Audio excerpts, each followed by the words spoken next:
So maybe you can kind of explain, for the viewers here, what's the difference between like an anamorphic film and a standard 1:3:3 film, and kind of what are the differences between the 1.85 to 1 aspect ratio and the 2.35 to 1 aspect ratios? Yeah, the 1:3:3 to 1 pretty much uses the entire 35 millimeter frame. Do you have any frames that you can kind of show us here? Yeah.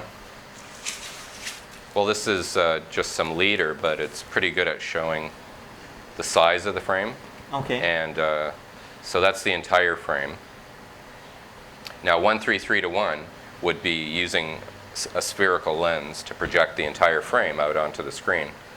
Whereas CinemaScope or anamorphic would also use the whole frame, but it would squishes it onto there. Yeah, in photography they would squish it, and in projection we just widen it out, so it would have twice the width of that.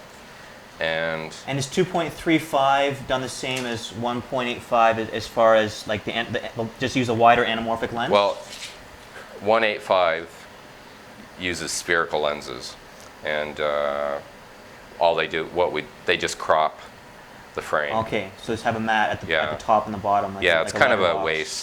waste really. A waste of the film. Yeah. But it does give you that extra width. You just magnify the picture bigger, and then you got the same up top and bottom, and then you got that extra width. Now, when you magnify it to fill the screen, you must lose a little bit of image quality when you do that compared to the anamorphic. Like with anamorphic. Yeah, and you're losing half your light at the projector as well because you're masking it off. Okay. Where when you go back to scope, all of a sudden you're using the entire frame and the entire area, so you're no longer wasting the light or the image area on the frame. There's different types of mats. One is a hard mat, which on the camera itself, on the lens on the camera, they would put a physical mat to block the top and bottom of the frame to make it widescreen. And then there's the soft mat that I've heard about, which basically, like, once it's projected, the projectionist puts a mat in front of the lens. Is that true? Is that another technique? We call it an aperture plate, okay. And it's filed exactly to the screen.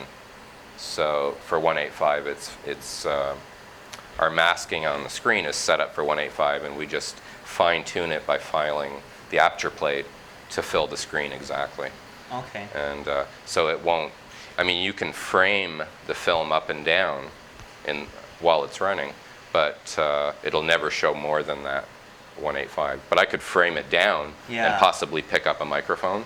Yeah. Because I've seen like a lot of 1.85 movies. Sometimes it'll be hard matted when they were shooting it, and sometimes they got the whole frame there. Most CinemaScope movies or anamorphic movies are not shot with anamorphic lenses anymore, which, for those films that are shot that way, there's less grain, and they have like a clearer image, but less, the focus is not all that great. And that's because the choice of lenses is very limited, and you need a lot more light. And like when you're shooting, you have to have more light? Oh yeah. Okay, because the anamorphic lenses just require that. Yeah. Okay. Yeah. The anamorphic here, and then there's a flat backup right in there. And actually, if I took this anamorphic off, it would just be a flat picture without the stretch. All anamorphics are attached to a flat lens. This is an old anamorphic, really old. And it says anamorphic right there. Made in Rochester, New York. But this is a double prism anamorphic. It's very rare. It's a light hog. It wastes light like crazy, but it has one of the sharpest pictures you've ever seen. And this used to be used at the 401 Drive-In in London.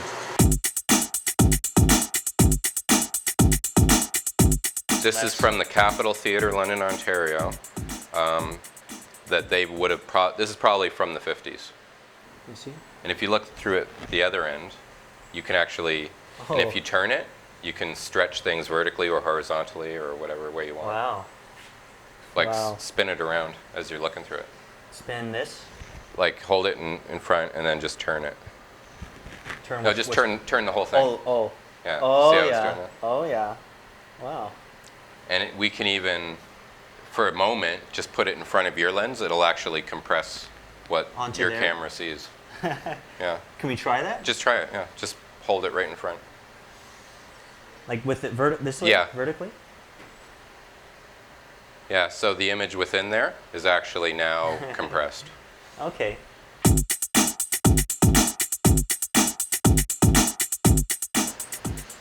In the 90s, everyone started switching over to Super 35, Okay. which uses spherical lenses, and that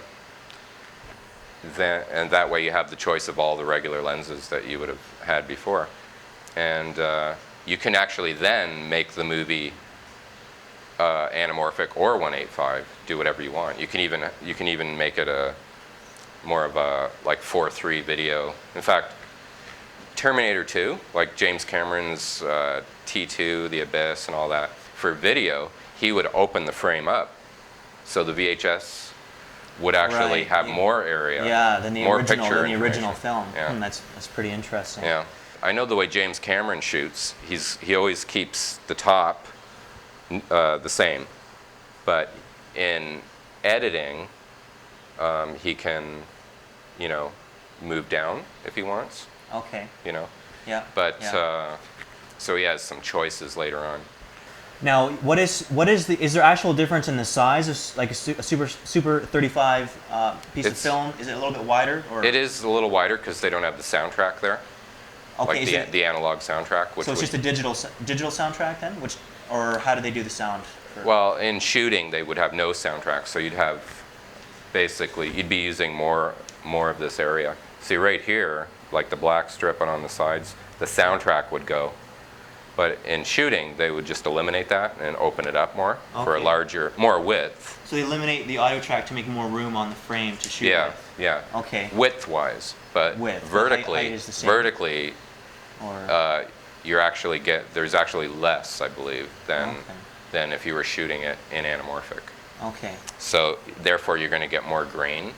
So a lot of Super 35 films in a theater on a really big screen are grainier than a movie from the 80s or 70s that was shot with anamorphic lenses. In the 90s, James Cameron was using it and really pushing it, and other directors were doing it, but they weren't as savvy as him. Yeah. So a lot of Super 35 movies from the 90s, early 90s anyway, looked terrible, horrible.